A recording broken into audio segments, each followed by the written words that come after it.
Hi, I'm Jess Lampy, a tech leader at Launch Consulting. Welcome to Why Isn't This AI Thing Working? It's the question most companies hit once the AI pilot ends and real work begins. The investment's been made, the tools have been rolled out, and somewhere between the demo and the day-to-day, things stall. This podcast is about figuring out why and what actually works instead.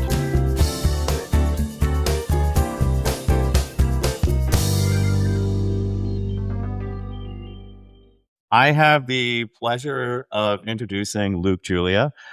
Luke Julia is the author of a great new book called The AI Illusion. And I'm very excited to chat with you today about a lot of the myths and some of the solutions that you propose for AI in the space. So, Luke, welcome to our podcast. Thank you, Jess. Happy to be here. Oh, great to have you here.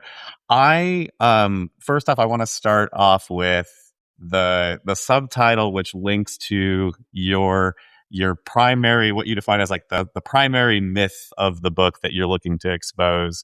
And you mentioned that machines aren't creative, and you draw a distinction between what creating is versus what producing is.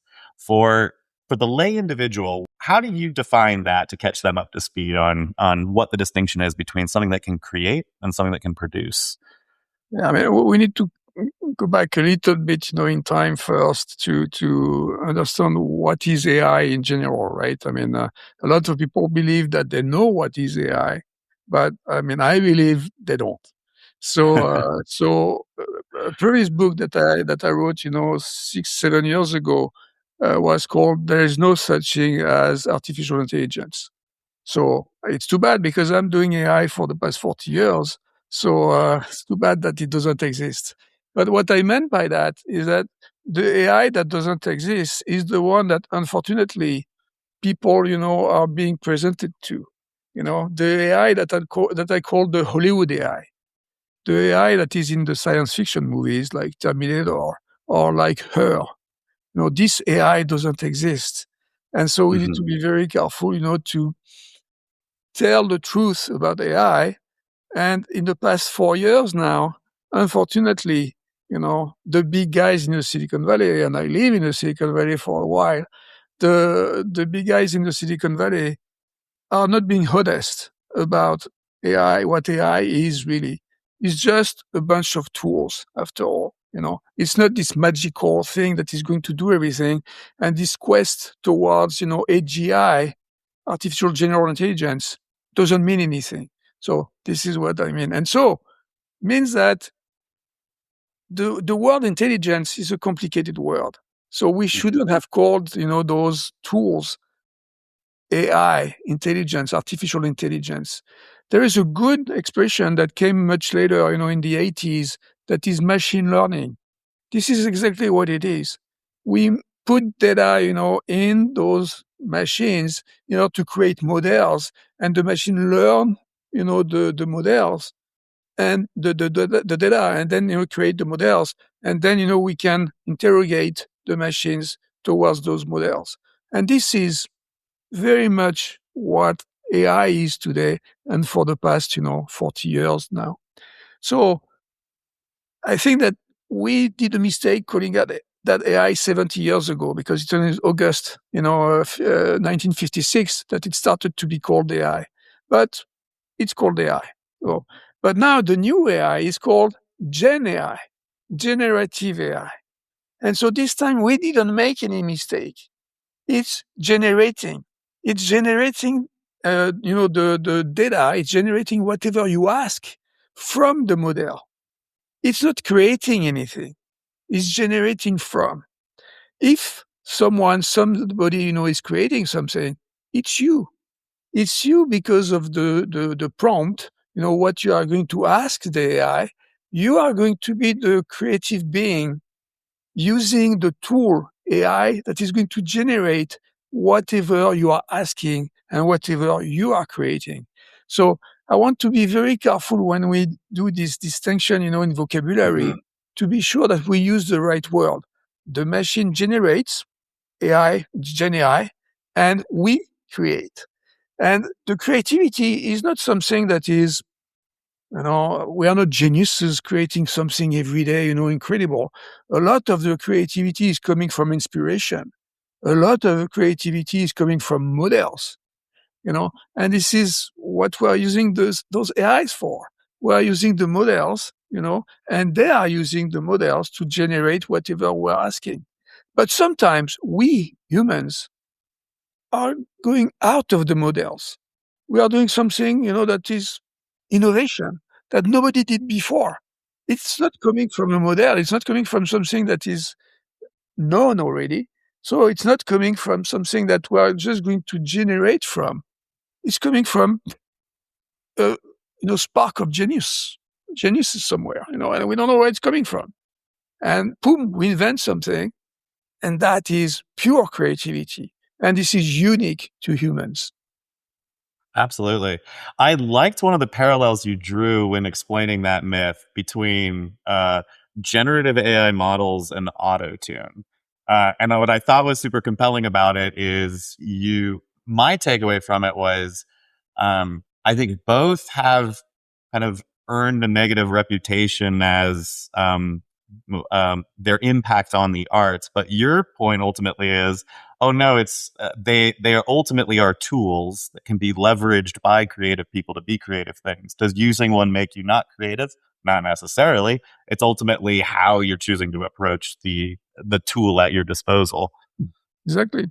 I mean, the what I like, in those tools, whatever the tools are, and the tools don't have to be intelligent. I mean, that's why, the intelligence doesn't mean anything. But those tools, the way you are going to use it is going to exacerbate your creativity. It's going to, push you towards some limits. The way you are going to bend the tool, the way you are going to, use something that is not going to be used the way it's supposed to be used is going to be creativity. And the result of that is, of course, also creativity. So, for instance, if we talk about painting, the very first guy who decided to start painting with, I don't know, I don't know the word, so not using the brush, but using something else. Mm-hmm. That's fine. Bizarre. So, I mean, if you use another tool, to do some painting that nobody used before, I mean, instead of using the brush, you use this tool. Uh, it's innovation, it's creativity, it's something new, and it can maybe, potentially create a new trend. And this is, what it is about when we are using those tools. Absolutely. In one of the kind of building on that notion of, as you're saying, it doesn't necessarily need to have intelligence. I liked the definition that you fall back on in your book to explain what does it mean for something to understand, and you use it to define why you think artificial generative AI cannot be considered understanding. And that definition is intelligence is the ability to learn or understand or to deal with new or trying situations. I think in my experience, Gen AI may be able to do one of those three things. Maybe it can deal with new or trying experiences, but I definitely don't think it's that it demonstrates the ability to learn or understand based on new novel experiences and bring that to a future state. Do you think my interpretation is that too generous? I mean, I think that sometimes, it can learn. I mean, we see, for instance, those Gen AI that sometimes, and fair amount of time, it generates some things that are wrong, hallucinations or mistakes. Mm-hmm. And when you point that, the AI is going to say, "Oh, yeah, of course. I mean, you're right. 2 plus 2 is not 5, it's 4. Yeah, of course." So it kind of learns whatever you say because you put that in a context that is the new context for the AI. So somehow, it's learning. So you add new data that is going to be ingested, and that is going to be the new truth. The the problem with those AIs is that since it's statistical, The truth can change, and so this is the issue. So in terms of learning, it can learn whatever you tell it, to be the truth.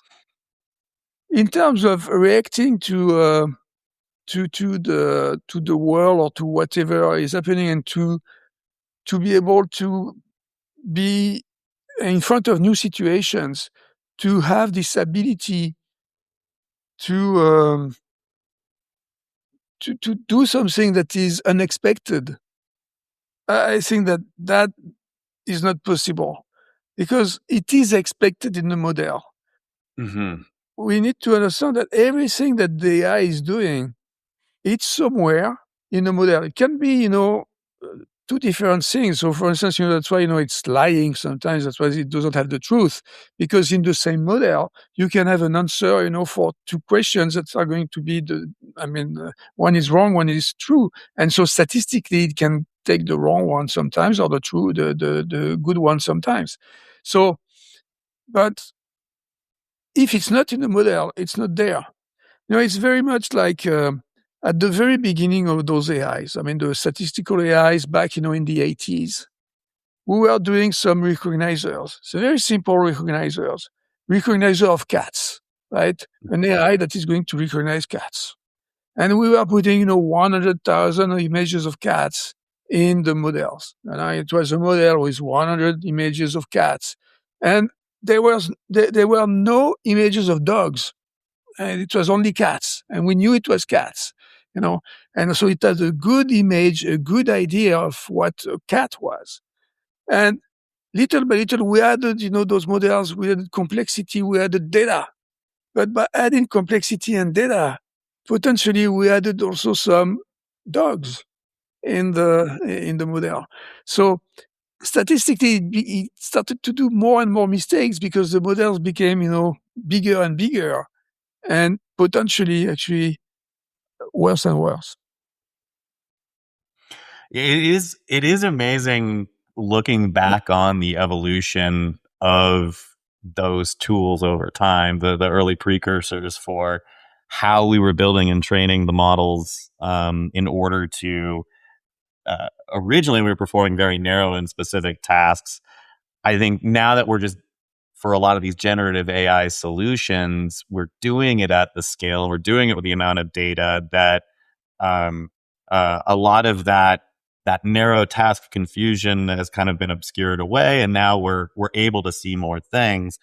It reminds me, and it strikes me as kind of this tension I was observing as I was reading through the myths you were describing in the book, where you describe AI as an illusion, and I kind of see it as like a magic trick or very seriously like a magic trick, where to some extent it is the magician themselves that's making you believe in the magic that's happening, whether that be our proponents in Silicon Valley advocating for these new tools.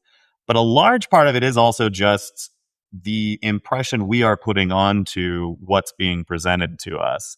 And I see that as like a major why I see your book then as being very important is it seems like you're trying to help people say, hey, I'm going to call out the tricks that the magician's doing to you. I'm also going to call out the stuff that you're allowing yourself to think about this and impress onto what's being presented to you. Yeah, what is very, very interesting with the latest kind of AIs, right? The Gen AIs. What is very interesting there, and the big revolution, because this is not a revolution by itself, even though we use the word revolution all the time, but there is a revolution of usage. And the revolution is coming from the prompt. The fact that that anybody can talk to those AIs with natural language. The fact that you are going to address those AIs, with the words that you are addressing to, everybody every day, and you don't have to have any kind of learning. Before that, the previous AIs, for the past 70 years, you needed to be a computer scientist, a data scientist, having, computer languages and stuff to talk to them. Now, this is natural language. So there is what we call anthropomorphization of the AI. So we tend to believe that they are the same level than us. The good news about the English language is that there is, she, he, and it. So we still talk about AI as it, not in her. In the movie Her, this is she, right? Mm-hmm. But a lot of people, more and more people, are starting to talk about AI as she or he. And that's an issue because this is where we start to believe we give them, some power that are the human power. We humanize them, where we shouldn't do that. So this is this anthropomorphization that is very, very dangerous, because this is where you see that this AI becomes your friend, your your psy, your sometimes your lover, and this is bad because they cannot do that. They have zero emotion. They have zero of all the things that we humans have. So we need to be very careful, and this is what I want to shed the light on, because this is it. This is not she or he. So be very, very careful about that. So this is that part, that is for me a misconception that a lot of people have, and just because of thanks to the prompt and the fact that we address them, in this natural language, and we can, ask them anything, and they are going to answer. They always answer.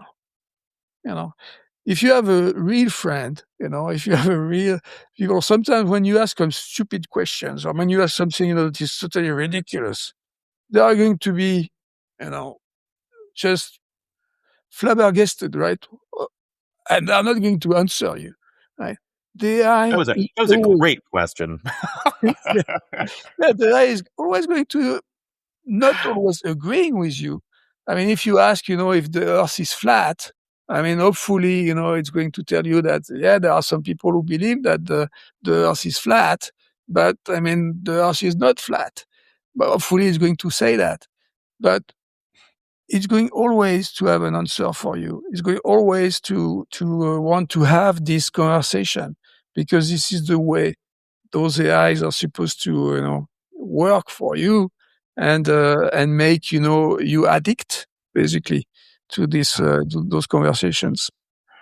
It's perfectly aligned to you described the three phases we went through to do natural language processing, where we started with solving the technical problems, and explaining it out that way makes it all the more compelling to think of all the technical problems we solved along the way. That we started with processing the signal, then simple command control, and then uh, phase 3 is more the process of reacting to the information and providing a response. But what I loved about your description is it highlights just how, yes, that's a necessary ability, but it's still insufficient towards actual understanding and communication in that space, and how much further you'd have to go to achieve that.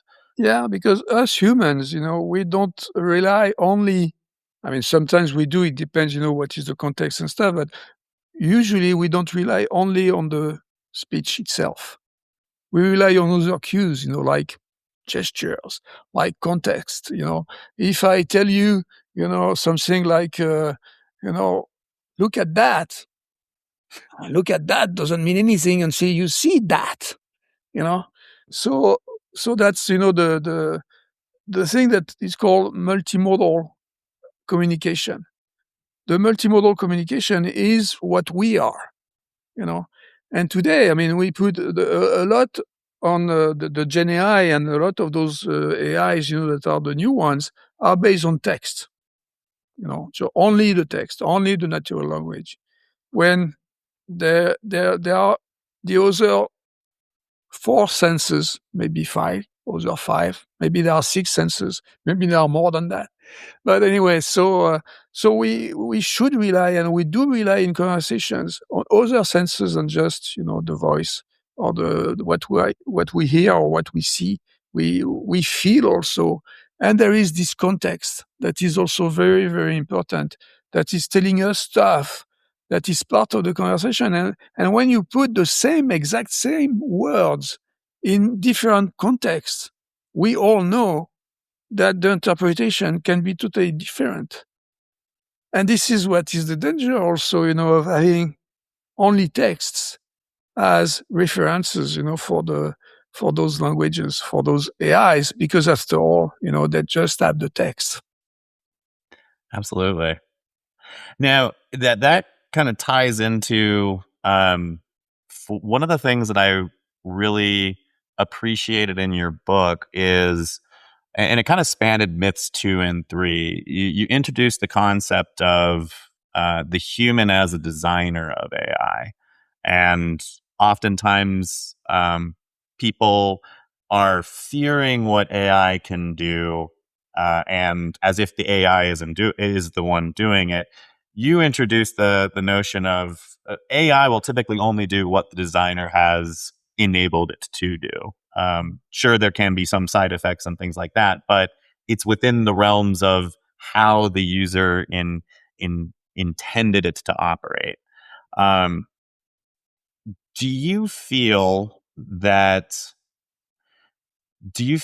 that's still valid or still a valid argument or phrasing for the individual who might say, oh, well, like if somebody's using Claude Code in a Ralph loop and it's just kind of spinning, it may inadvertently start doing something else. What would you say to somebody who comes up with that as a notion of like the unintended consequence of an AI running? Okay, so since I'm defining AI, I put that in plural, AIs, I'm defining them as tools, right? They are Yeah. just tools. And if, I take what I believe is the ultimate tool is the hammer. I love the hammer as the ultimate tool. This is a tool that we understand, what it is. It's working very well to drive a nail, in the wall. It works perfectly well, Anybody can do it. You don't need, a PhD to use it, and you just drive the nail. You can, with this hammer, do a lot of things that are totally stupid. You can also, drive a screw in the wall. If you want to, you can. It's stupid. It will never, hold in the thing there, but you can do it. You can do even something stupider by, hitting the neighbor with the hammer, in the head. It's bad. But the reality is that you can do all that because at the end of the day, you have the handle on your hand. You decide what you want to do. Collectively, we are going to define what is good and bad about, using the hammer. What is the right way to use it, driving the nail in the wall, or what is the very wrong way, which is, hitting the neighbor, in the head. So this is this learning, experience that gives us the limits of the usage of those tools. And then when you are talking about, letting those tools doing stuff, and you can always, because this hammer that I have in my hand, if I have, a crowd in front of me, I can decide just to throw the hammer in the crowd. I let it go. It's autonomous, right? It's autonomous. It is But autonomous at that point. it's autonomous and it's stupid, my part, that I'm giving it this autonomy because there's a good chance it's going to kill someone, right? So every time I do something and I can decide on any program that I'm going to write or that I'm going to ask Claude to help me to write, I can decide to say something like, at this point, random, do whatever. I decide to do that. That would be stupid. I mean, by definition, if I ask it to be random, it can go something very well, very good, but it can go something very bad, including, killing myself, which would be kind of stupid, to do that. So, and this is, really obvious when we talk about programming, military stuff, for instance. We are talking all the time about those autonomous weapons. And the fact that, we have robots now and we have something that are going by themselves, and they attack and they choose their targets and stuff. No, that's not true. They don't choose the targets. There is someone somewhere in the chain, at the beginning of the chain in general, that does choose the target, and then as much as possible, the drone or whatever is going to, target the thing and go on it. But sometimes it fails. Sometimes it fails because, of the context. Sometimes it fails because, it was blinded or sometimes whatever. So you can always write something that is going to have a goal and that is going to be clear, or you can always write something also that is going to, on purpose, have bugs. But if you do that, that's not going to go well. So you, as a programmer or as somebody who is using Claude or is using, any of those tools, you are not going to let those AIs be, doing whatever they want. I really liked that distinction, and I'm glad you called out the examples of uses of AI in conflict situations and things like that, because it oftentimes, when you get to what was the AI doing in those scenarios, it was saying, it was performing a calculation based on tolerance thresholds that an individual said was acceptable, and it's like, yes, that. The end of the day, as you mentioned, is like the designer is the one that's responsible for that. In light of that, and in from that angle and perspective, since we're primarily looking in our podcast here to help businesses leverage AI and come into the space, I'm curious about a couple of angles. First off, for what would be your advice, or what do you think the spirit of the AI illusion advice would be for a CEO who maybe is currently sitting on the fence, uncertain about how to leverage generative AI solutions in their business? What are the primary things they should be concerned with? What should they take seriously? What should they take less seriously? So the very first advice is, don't let it pass. Be sure that you understand what it is. Maybe you won't use it. Well, we'll see. Most likely you will use it. But just be sure that you are not going, to say, okay, I'm not looking at it, I am not interested. So you need to be interested about it. The other advice, the second one, is be modest about it.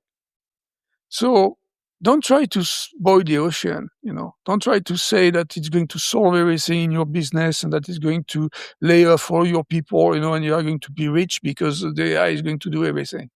If you believe that, close the doors right now, okay? Because, it's not going to happen like that.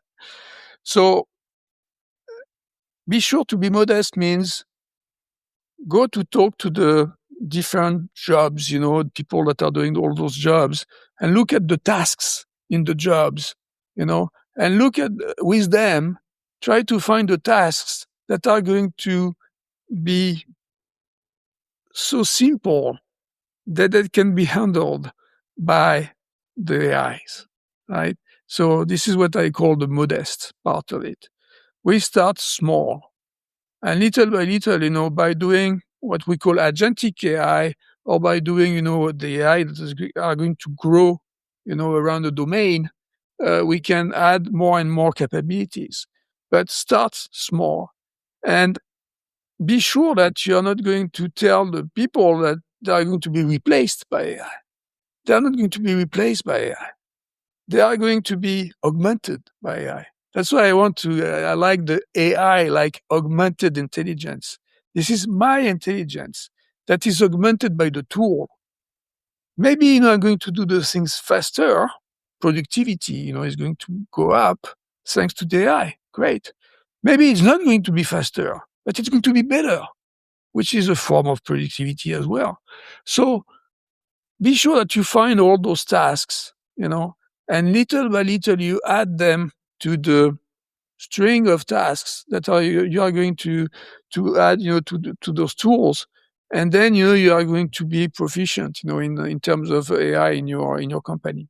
Again, you don't have to go to those big cabinets, that are going to tell you everything about that you should change everything and stuff like that. No, just talk to your people, talk to them, and reassure them. Tell them that you are not here, that the tools are not here to replace them, but the tools are there to augment them, to make them better, to have them, in a better situation to do their job better. Not, we need to be careful also to walk the fine line there, where when we say, it's going to replace all the tasks that are the easy ones, the one that, don't take any brain power, and we are going to keep the tasks that are very, human-like and that are taking a lot of brain power, we are going to keep that for ourselves. If you do that, you are going to burn out. Because if you do too many of those intellectual tasks, all the time, and that you have too many of them, then, you explode. So that's also something where we need to be careful not to promise something in terms of overdoing the human thing ourselves. We need to manage ourselves as well. And the AI can help that as well. So overall, I'm not saying that you need to stop working and to not working 8 hours a day, but I think that you can be more productive by being better at what you are doing with the AI, without burning your brain. I like that way of phrasing it.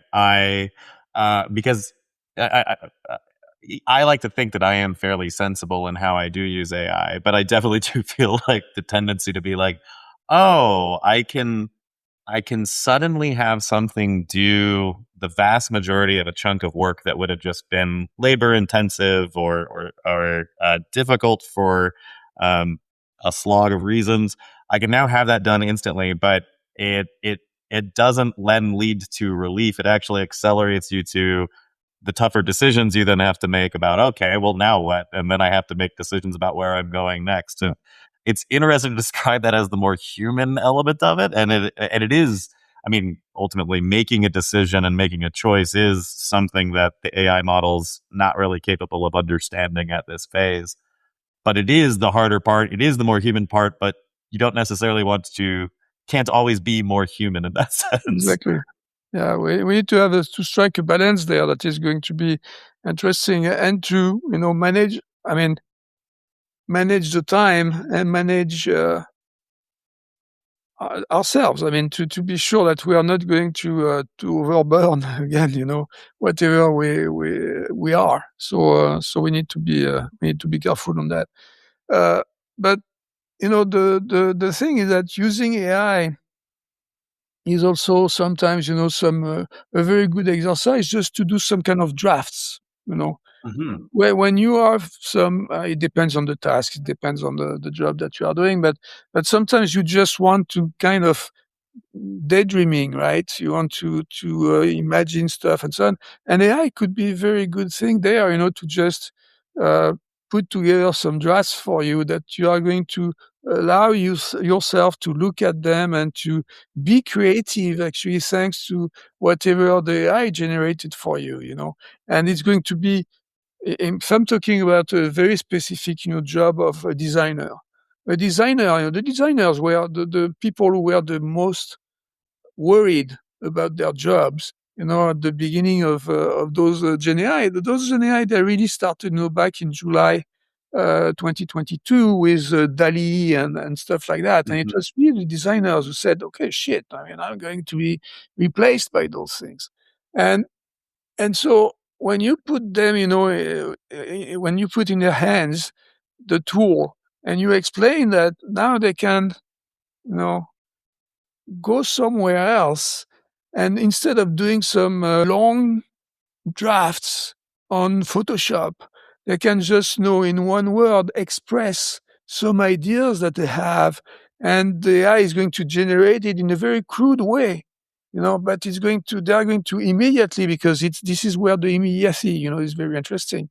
It's going to immediately, give them some more ideas, and this, cycle is going to be faster and faster, and at the end of the day, you are going to be much more creative using those tools. And at the end of the day, so you become actually a better designer, doing that thanks to the tool. And the tool itself didn't design anything. You did. I like that. It's reminding me from like early 2010s. I remember during a lot of that design thinking wave that was going on. I remember guidance from designers being like, draft up 10 different versions of it and make them as crazy from one another as possible, and then take a look at them and decide what you ultimately want to do. And I remember at that time being like, it's really hard to come up with 10 different designs. There's probably still benefit in doing it yourself, but having something that can create those Exactly. for you so that you can at least see and process one Exactly. against the other and then make that decision, that's super important. Yeah. It churning it out itself probably doesn't have as much value, and I'm always of the opinion it's like, yeah, thoughtless use of it is gonna yield the type of results you would expect. Thoughtful use of these tools can add and augment people and add great benefit. So it brings another very important thing for me. I hear a lot of the people, especially in the young generation, saying something like, "Oh, I don't need to be a specialist of anything anymore. I don't need to study too much, something anymore in deep, very deeply, because AI is going to do it for me." And I think it's the biggest mistake, we can make. So a designer or whatever other job, you need to be a specialist of the job to use the tool correctly, you know, Mm-hmm. because a designer, for instance, I'm not a designer, right? I'm not a designer, but I mean, I use AI sometimes to design some of my slides because, I want to have a drawing that, I could find maybe on Google, but I mean, I have some ideas and I can use AI now to kind of design this thing and because I can express, what I want. But I'm not a specialist, so I certainly don't, at the end, do something that is, you know, cute or nice or beautiful or whatever. A designer can do that because he's a designer. He's a specialist. He's the guy who studied that. He knows. And it's true for the designer, but it's true for the lawyer. It's true for for the guy who's going to do recipes, for food or whatever. And if you are not specialist of something, you are going to have to do something that is going to be average. Mm-hmm. It's just going to be, coming from the model, coming from your expression of what you think it should be, and from this average thing. You know, if you are a specialist and if you continue to work with the tool, first of all, you can augment the tool itself, and the tool can augment you, and you can have this, collaboration with the tool that is going to be much more, creative than if you are not a specialist. So what I recommend also, to any of those, people that have that want to use AI and that maybe want to remove some people. We hear, that a lot of the young people, they cannot get a job today because AI is getting the job, for them. So, but it's actually stupid. Because the AI is going to do stuff. That's true, and the senior guys are going to use the AI, maybe or better than they were used the young guys that would come, to as apprentice, to do the stuff. But the reality is that if you put the young guys with the AI and the old guys, they are going because they are native in the tools, they are going to be much faster, proficient in whatever the job is, thanks to the help of the old guys, and all that. So, I mean, we need to be sure that we continue to form people, to have the people, learning the jobs because they are the ones that are going to be able to use the tools correctly at the end of the day. And especially when those guys are going to be out of the company, or of the age pyramid, right? Oh yeah. I think in organizations where I've seen the biggest positive impact of agentic solutions or generative AI, yeah, to your point, it's not that somebody was able to suddenly say, "Oh, good, I can just replace all of these people." It's situations where subject matter experts in different areas were provided the tools and given enough lateral movement to say, like, figure out how to solve your problems using these things, and the way in which they do apply them oftentimes is where they're having success. They're scratching their own itch because they understood the scope of the problem. I agree 100%. I don't no, enough there's not an effective way for an LLM to inherently have all of the knowledge and subject matter expertise of a given field beyond what somebody who's tinkering with an experimenting is going to be able to have. It's just not doable. Yeah, yeah. I mean, the by definition, those machines, they are, as I said earlier, they are. I mean, machine learning is the best way to describe them, right? Because they can learn a lot of things, many more things, that I can learn myself. So they can, swallow, books and books and books, references and stuff. So they are going to be much better than I am. This is the definition of a tool anyway. A tool is better than what I am for a specific task. For some of those references, they are going to be better. But for the interpretation of those references and stuff like that, I mean, I need the experience. I need some things, that they don't have. They have just the accumulation of the knowledge. I have the experience of how to use this knowledge, right? So this is something that is very, very important and interesting. To come back to productivity, basically. I mean, we were told, let's say, in 2023, that AI was going to potentially replace people, blah, blah, blah. And we found out in those past 4 years that after all, it didn't work exactly like that, right? I mean, of course, we didn't replace that many people, even though we saw a lot of layoffs, and people said it's because of AI. It wasn't because of AI, it was mostly because of COVID, but it's another story. But anyway, so we didn't see a lot of actual time productivity. It wasn't, I mean, we saw some of that. For some of the tasks, we saw some of that. But a lot of the tasks, we saw an improvement in quality, because we saw that people were doing their job better. I mean, improvement in quality is a form of productivity. So that's fine. But it's not the productivity the way we might define it by, just cutting jobs or cutting, time, or being faster or something. So we saw that the usage of those Gen AI, I'm talking specifically about Gen AI. We saw that the usage of Gen AI for the white collars, usually, is being mainly about doing the job better. Absolutely. I'm curious what your thought is, because my take on the AI illusion is that a lot of it is focused on generative AI, hence the subtitle of things not being creative. But if I go back to my analogy of the magic trick, where some things are people are starting to believe because the magicians told them to believe it or made them believe it, and then some things they just kind of accept for themselves.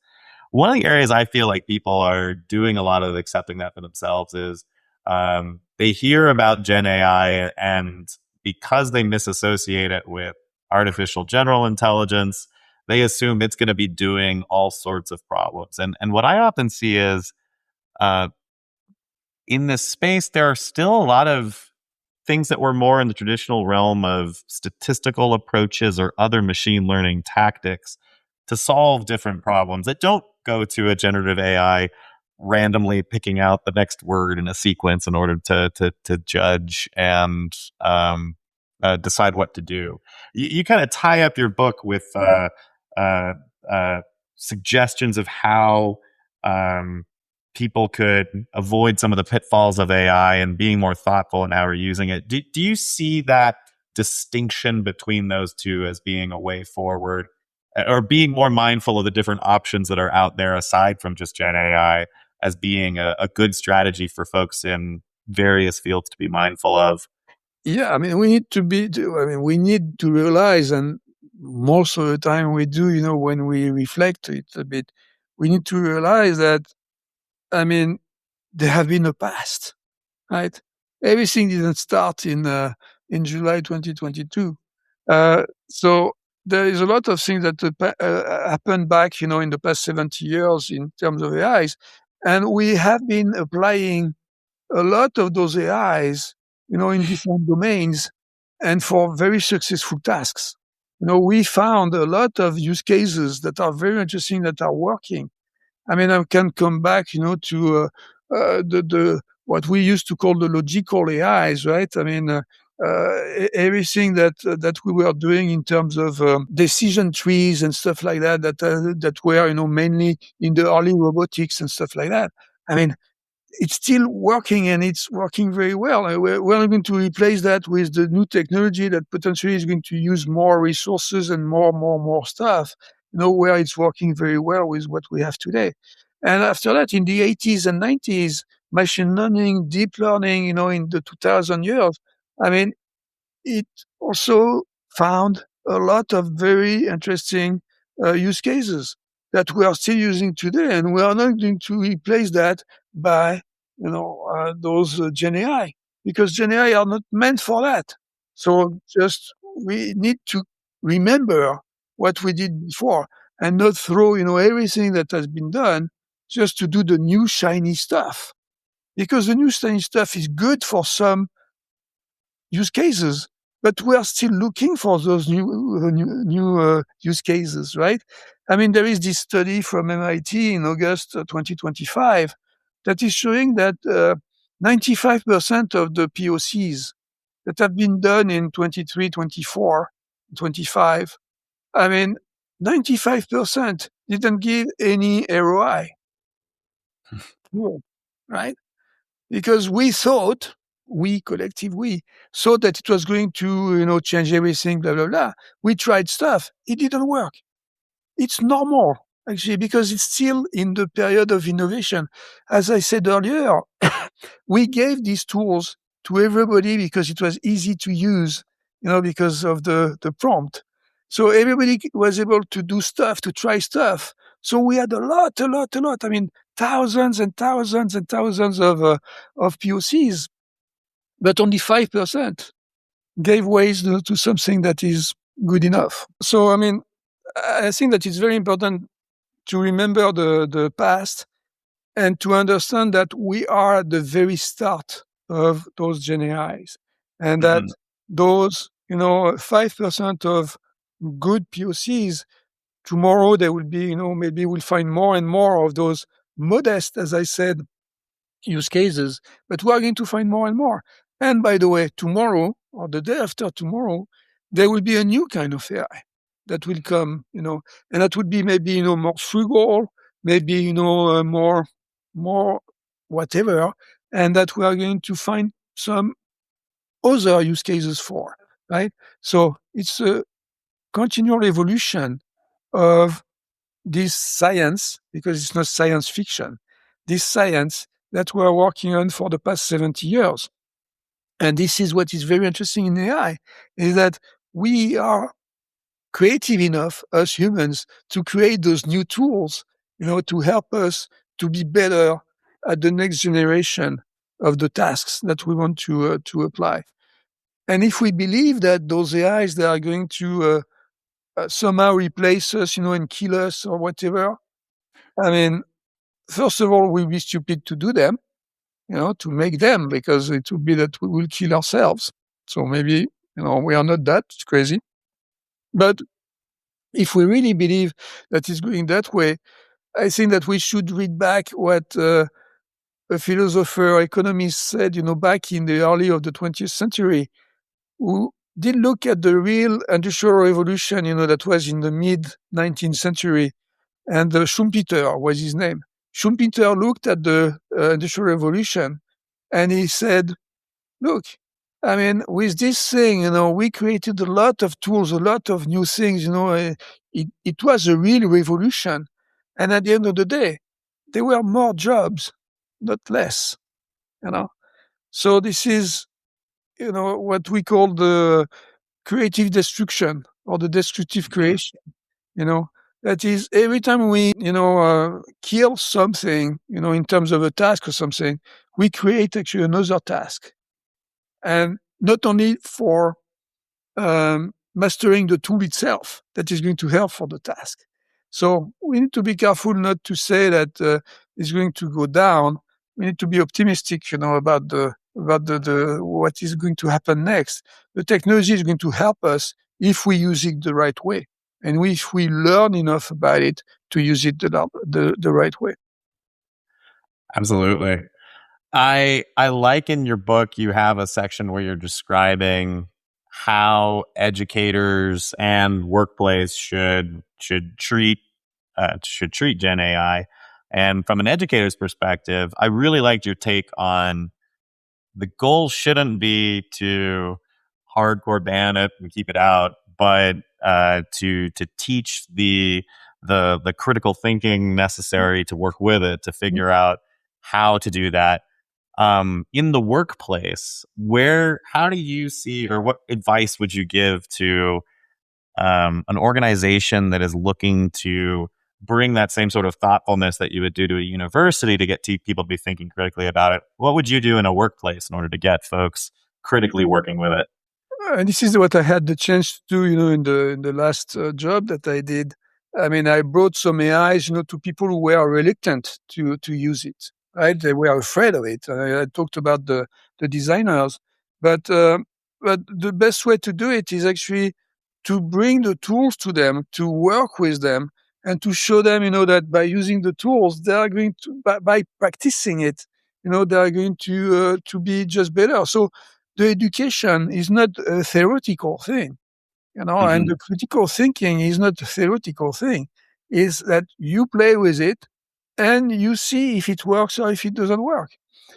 Just don't ignore it. This is the worst thing to do. Just try something, look, be modest about it, and then, we will see. So the education at school or at work, it's pretty much the same. Is that don't learn the actual AI. What does it mean to learn AI? Doesn't mean anything, right? So, but learn how to use the tools in your context, right? Because you have all those tools that are very, very different by domain. According to your domain, use the tool that seems to be the most appropriate, and challenge it. Challenge yourself with the tool. And this is what is going to be interesting. This is where you are going to build this critical thinking, this, doubt about the tool, but also this, impression that is going to help you. And this is the best way is to practice, practice, practice, practice. Absolutely.